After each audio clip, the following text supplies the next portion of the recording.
एक बार एक देहाती शहर गया। वो उस शहर के बाजार में आया और जोर जोर से पुकारा, 90 और 500, 90 और 500, 90 और 500। जो भी देहाती ये हिसाब सुनता वो हंस देता। एक शहरी देहाती के पास आया और बोला, भाई 90 और 500 नहीं होते बल्कि 90 और 10 होते हैं। मगर देहाती उल्टा शहरी को गलत कहते। हर बजिद था। इधर शहरी को अपनी गलती तस्लीम करने को तैयार न था। दोनों की आपस में 90 और 500 की तकरार हो रही थी। जब दोनों ही अपनी अपनी जिद पर कायम रहे तो बहुत से लोग वहां जमा हो गए कि देखे 90 और 500 वाला क्या मामला है। आखिर वो शायरी हार मानते हुए बोला, अच्छा 5 तुम में माफ किए, लाओ 95 रुपए ही दे दो।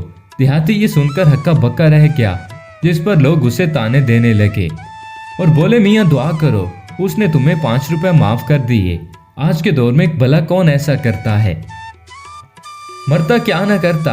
देहाती ने अपनी जेब से 95 रुपए गिनकर शहरी को दे दिए और फिर बदला लेने की ठान ली।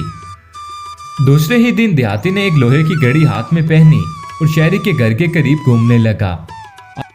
आखिर शहरी, जिसका घर देहाती पहले ही देख चुका था, घर से बाहर आया तो देहाती से उसके करीब तेजी से आया और बोला, भाई मैं बर्बाद हो गया, मैं लुट गया, मेरी बाजार में जेब काट ली गई, यहाँ तक कि मेरे पास गांव वापस जाने तक के पैसे नहीं हैं। मेहरबानी करके मुझे कुछ रकम दे दो और ये घड़ी गिरवी रख लो। शहरी की नज़र जब घड़ी पर पड़ी तो उसकी राल टपक पड़ी, क्योंकि उसके चेन सोने की माने चमक रही थी। वो बोला, क्यों नहीं, बुरे वक्त में इंसान ही इंसान के काम आता है। शहरी ने झट से अपने बटुए में से रकम निकाली और गिन करके उसे 200 रुपए दे दिए। देहाती ने जोर देकर कहा कि वो वापस आकर अदायगी के बाद घड़ी ले जाएगा। शहरी ने उसे यकीन दहानी करवाई। देहाती रकम लेकर खुशी खुशी गांव आ गया।